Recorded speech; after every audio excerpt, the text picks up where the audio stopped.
Engana-se quem pensa que o Homem de Ferro é apenas um homem vestindo uma armadura high-tech. David Michelinie provou há muito tempo que o personagem vai muito além disso. Mais sobre isso após a vinheta.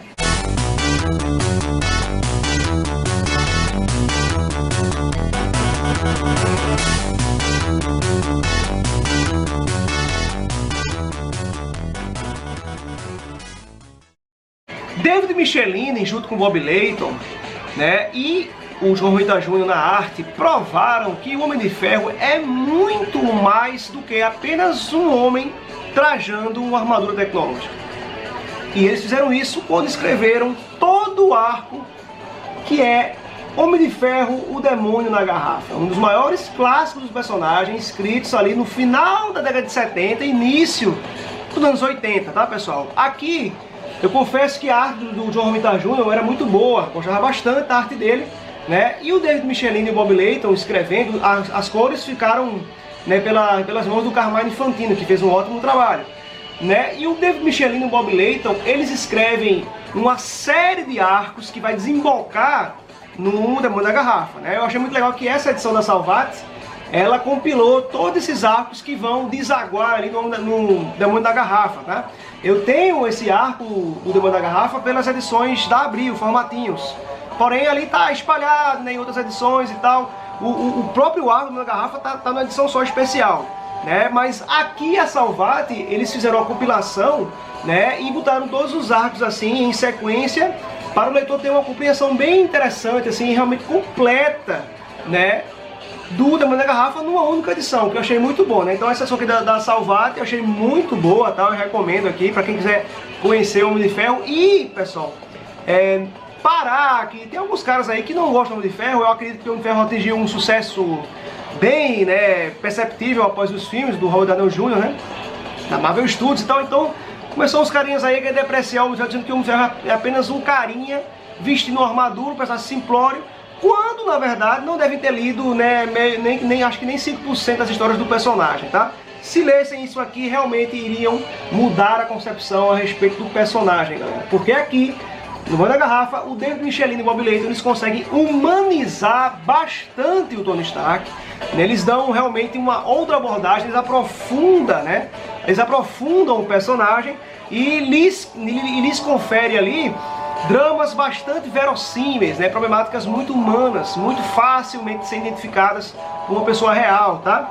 Então eu acho que o David Michelinie, ele foi uma espécie de Frank Miller para o Demolidor, só que ele foi para o Homem de Ferro, vamos dizer assim, o David Michelinie nessa época aqui, galera. Porque aqui no Demônio da Garrafa, o Tony Stark, ele se envolve em vários problemas, tanto exteriores, como interiores também. Ele tem problemas de pressão em todos os lados, ele está em frentes complicadas na sua vida como empresário, na sua vida como inventor, e também ele sofre problemas com a sua própria armadura, a sua maior criação, galera. Porque assim, uma coisa que eu percebo é que o Homem de Ferro, o Tony Stark, ele tem muito orgulho, e ele se orgulha muito de ter a armadura sob seu controle, O maior medo do Tony Stark é qualquer outra pessoa tomar o domínio da armadura, tomar posse desses armamentos, dessa tecnologia. Então ele se orgulha de não só ter para ele essa armadura e esses recursos tecnológicos, como ele também tem assim a felicidade dele saber controlar e dominar tudo aquilo,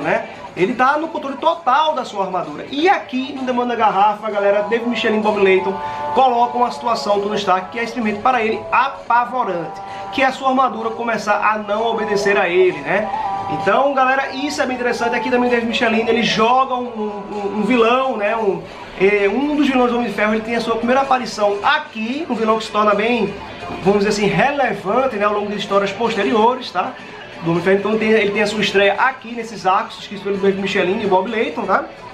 Então, esse personagem, esse vilão, ele meio que ataca o ponto fraco do Tony Stark aqui nessa trama, tá, galera? A trama envolve vários problemáticos, não só a questão do Homem de Ferro, no caso do Tony Stark, virar o Tony Cachaça, Porque o Tony Stark, ele é conhecido pelos leitores como Tony Pinga, Tony Pinguço, Porque o Tony Stark gosta de tomar um goró, é viciado em bebida alcoólica, só que esse vício em bebida alcoólica, ele se inicia aqui. Claro que na mesma história é o Tony Stark dá a sinagem que ele vai vencer o alcoolismo, Ele não vai virar mais um cachaceiro, ao tempo todo, né? Mas aqui que inicia o seu drama em relação ao alcoolismo, começa o seu vício em bebida para escapar de seus problemas que estão vindo por todos os lados, né? Então é uma excelente história, é um drama que aborda o Tony Stark de maneira bem humana, tá? A começar aqui, pessoal, nós temos uma história que o Homem de Ferro ele se encontra com um Namor. E para variar, né, principalmente naquela época dos anos 80, 90, né, na Marvel principalmente, também na DC também tinha, mas na Marvel era muito mais comum. Os heróis, eles quase que sempre eles se enfrentam, né, trocam porrada, e depois um percebe que está sendo manipulado, ou os dois percebem que tá tendo um mal entendido ali, houve uma falha de comunicação, e eles acabam se unindo para enfrentar a verdadeira ameaça, tá? Então a história começa justamente com o Tony Stark, ele num voo, né, ele num avião comercial, pensando aqui sobre a vida, tá ali Tony Stark, ele chega em hora almoço, fala com ele, tá? E aqui no meio da viagem, um Tony Stark, ele começa a lembrar, né, de alguns dos seus problemas recorrentes.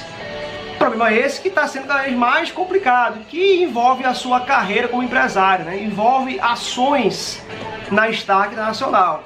E que é isso, pessoal? Ele lembra aqui do Nick Fury, ele lembra quando ele com a armadura, ele ajudou a reparar, né? Reparar danos naquele aeroporto-aviões da SHIELD.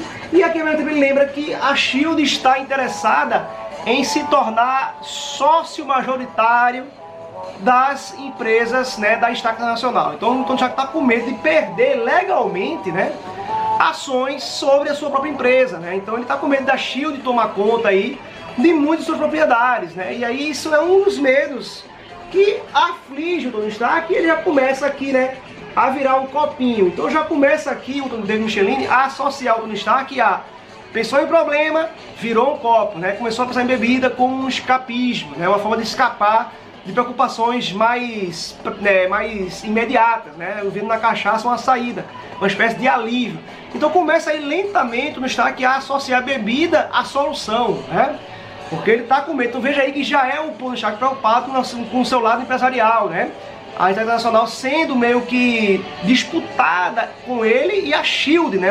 A SHIELD, que é uma organização de investigação, de espionagem, a qual o Tony Stark até fala que ele ajudou a fundar a SHIELD, e tá vendo a SHIELD meio que querendo competir com ele, ações e tal, de forma legal, né, ter direito a maior parte da Stark Internacional. Então já vê que o problema não é assim tão irreal, é algo que envolve questão corporativa, questão de competição empresarial, tudo isso, né? Mas não só isso, galera.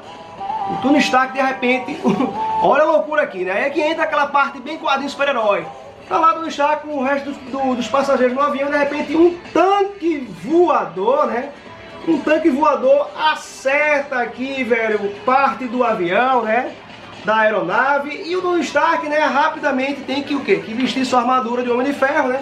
E ele tem que realmente aqui ser discreto, ser ligeiro, porque nessa fase aqui o Tony Stark ele não tinha revelado que era o Homem de Ferro ainda, nem os Vingadores sabiam que o Tony Stark era o Homem de Ferro. Nessa fase era aquela desculpinha que o Homem de Ferro era apenas o guarda-costas do Tony Stark, né?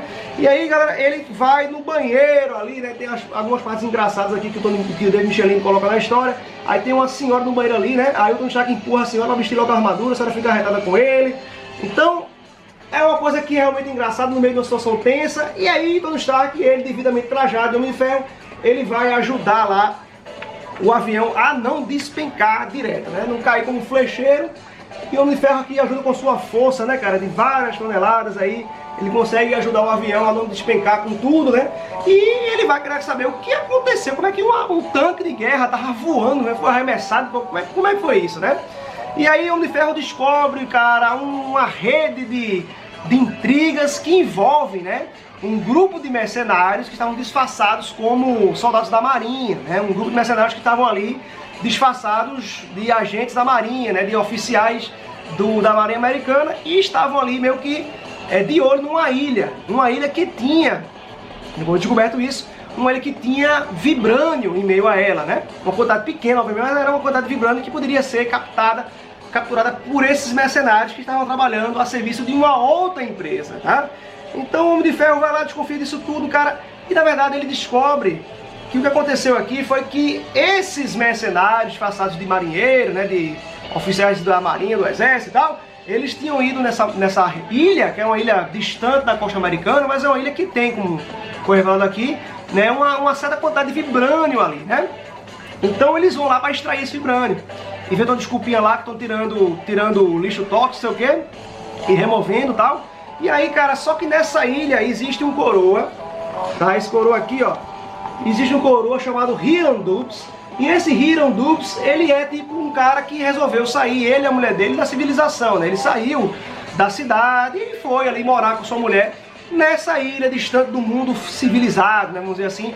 E vive ali como se fosse uma espécie de, né, de cara que vive meio a natureza, vivendo da pesca e da caça. Ele vai com sua mulher viver lá, né, a sua própria maneira, né? Ele resolve viver a sua própria maneira, longe, né, das regras da civilização e tal, do meio cidadino lá, né? Aí a mulher dele morre, ele fica sozinho, né, como uma espécie de um eremita ali e tal, um ancião que vive ali nessa ilha, cercado pela natureza e distante da cidade. E aí, cara, em dado momento, esse Hiram Dupes, ele meio que ajuda o Namor, né? O Namor tava numa parte do mar que estava infectado, né, por lixo tóxico e muita coisa ali e tal, radiação, não sei o que. E o Namor começou a se enfraquecer, foi afetado por aquilo ali e tal. E o Hiram Dupes ajudou o Namor nessa situação, e o Namor meio que ficou em dívida com o Hiram Dupes e resolveu confrontar esses mercenários aí que estavam querendo, né, meio que expulsar, né, remover o Hiram Dupes de lá e começaram a explorar essa ilha para pegar esse vibrânio, né, cara? Então foi no meio da confusão que o Namor jogou o tanque de guerra para o alto, né? O Namor, sem nenhuma noção aqui, ele atirou esse tanque de guerra para cima, que foi que acertou ali o avião onde estava o Tony Stark, tá? Então o exército, naqueles mercenários disfarçados, eles jogaram a culpa do Namor, né? Que realmente foi, não jogou o negócio, mas não deram contexto, né? E o Homem de Ferro foi enfrentar o Namor, galera, aqui, ó. O Namor tem uma trocação ali rápida entre o Namor e o Homem de Ferro, uma trocação dura, uma trocação bem, né, nervosa aí. Só que, né, cara, em dado momento, o Namor leva vantagem porque os dois foram para o Namor conseguiu levar o Homem de Ferro para o meio da água, né, para o meio do mar e tal. E aqui nós temos uma situação complicada para o Homem de Ferro agora, né? Só que aí, galera, o complicado não é nem a luta embaixo d'água. Aqui, em dado momento aqui, o Homem de Ferro consegue, né, se livrar do Namor, né? Ele consegue se livrar do Namor. E aí quando ele está tentando voltar para a superfície, sair do meio da água, né? Para tentar voltar para um lugar neutro, né? Que o Namor embaixo d'água tem muita vantagem, né? Ele simplesmente descobre, cara, que a sua armadura, né, no capacete, né, na parte da máscara do capacete, onde ele veda, né, o olho e veda a boca para entrar água, essa vedação, do nada, ela abre novamente e começa a entrar água, cara, na armadura do Homem de Ferro, né? Então o Tony Stark ali, com água entrando pelo capacete, cara, e aí ele se vê em terríveis lençóis, né, cara, porque ele não, obviamente, não deu esse comando da armadura abrir a vedação de olhos e boca, né? E aí o Homem de Ferro, passando por um perrengue danado, ele simplesmente, cara, poderia ter morrido aqui, se não fosse o Namor, né, com o seu meio honrado, né, de dizer, você merece morrer, mas merece morrer de uma forma honrada, lutando de frente, né. E aqui nessa hora, Namor e o Homem de Ferro, eles, né, entendem o que está acontecendo, né, o Homem de Ferro, ele ouve a versão do Namor, ouve a versão do Hiram Dupes, e eles acabam percebendo, no caso o Homem de Ferro percebe que aquele exército é, na verdade, um bando de mercenários que estão ali em busca de vibrânio e trabalhando a serviço da Roxxon. A Roxxon é uma espécie de corporação, né, que é rival da Stark Internacional. Então você já vê aí, né, a jogada dos caras, né? Então aí os heróis se unem, né, e vão lutar contra a verdadeira ameaça que estava por trás. Isso acontecia muito em histórias da Marvel Comics, DC Comics, nessa época aí, né? Mas galera, aqui também, em toda essa fase aqui, o David Michelin, ele cria uma personagem muito boa, que é a Bethany Cabe. A Bethany Cabe é uma espécie de segurança particular, né? É uma mulher que sabe lutar, se garante, né? E a Bethany Cabe, ela acaba se envolvendo com o Stark de maneira mais afetiva. Ela se preocupa com o Tony Stark, né? E cria-se aí uma espécie de relação entre eles, né? Só que a Bethany Cabe observa que o Tony Stark está cada vez mais entregue ao vício da bebida. Começa a ver que o Tony Stark está cada vez mais descontrolado, se entregando a um vício o tempo todo e se esquecendo de resolver as coisas, tá? Então é uma personagem bem interessante e bem construída pelo David Michelin. Vou mostrar ele aqui. Ela aparece aqui a primeira vez aqui, ó, né? Ela conversando com o Jim Woods, que é o melhor amigo do Tony Stark, né? O James Woods, que é aquele piloto de caça, né? Deixa eu mostrar aqui. Eles estão conversando aqui, ó. Essa aqui é a Bethany Cabe, que está conversando com o James Rhodes, né? O Jim Rhodes, que é o melhor amigo do Tony Stark, né? E a Bethany Cabe é um personagem bem crucial em toda essa fase aqui, né? Tanto no arco do Demônio da Garrafa, como no arcos anteriores, né?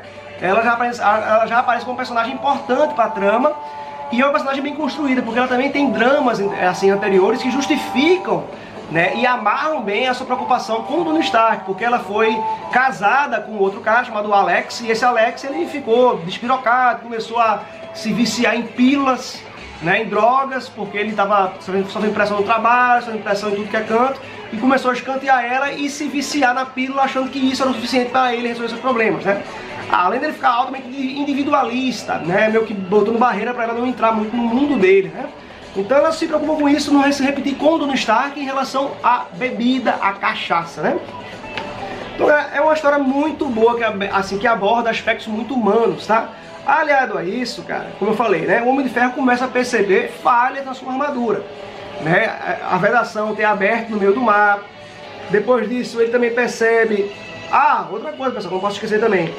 O David Michelinie e Bob Layton, eles fazem aqui um retcon, né, da origem do Homem de Ferro. Porém, um retcon bem interessante, porque eles não mudam nada.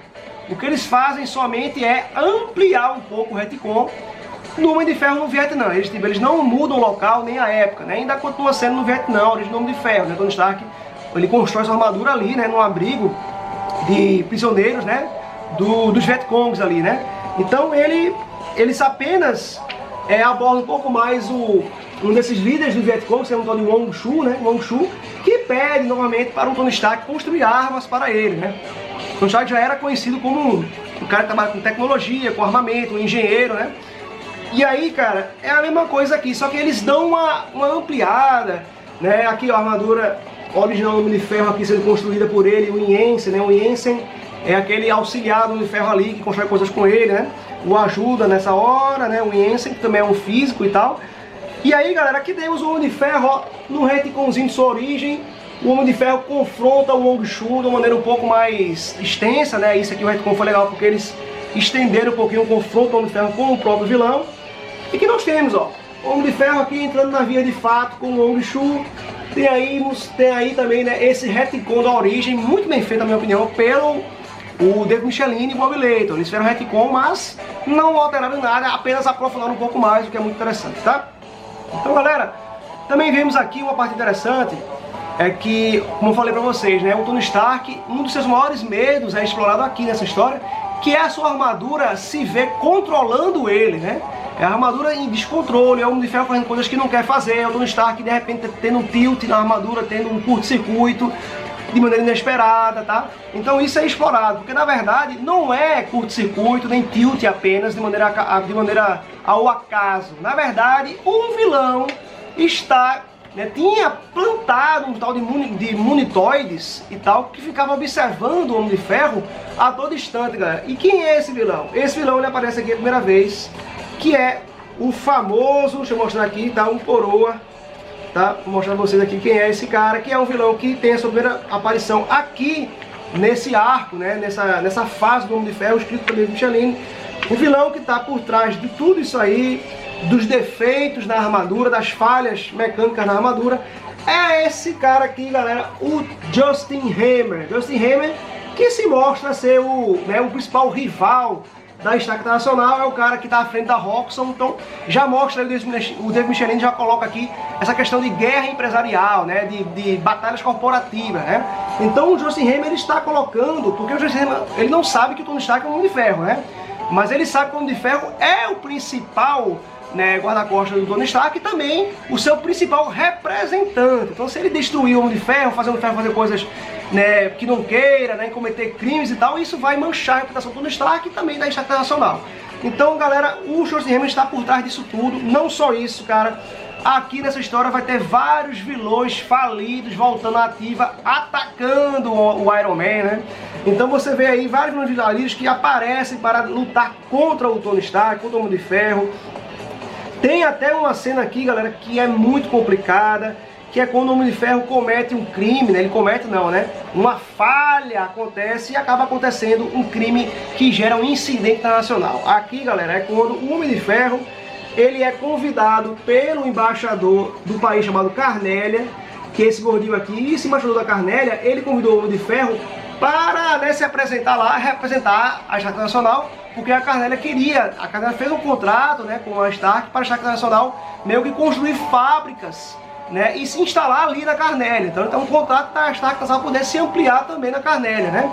E aí o Homem de Ferro foi chamado para representar isso, né, essa união. E aí, galera, aqui acontece, galera, uma parada muito complicada, que é simplesmente, pessoal, o repulsor do Homem de Ferro é controlado à distância e o Iron Man atravessa o embaixador em plena praça pública aqui, cara, causando um assassinato. E aí, cara, isso tem várias consequências para o Tony Stark. Ele é acusado de assassinato, sua reputação está na sarjeta. E aí o Homem de Ferro tem que ver como vai provar sua inocência. Como ele vai provar que a armadura dele falhou e que alguém por trás é que cometeu essa falha e que fez ela tirar esse repulsor daquele cara, né? Então, galera, muito bom. Tem outro detalhe aqui para terminar aqui o vídeo, pessoal.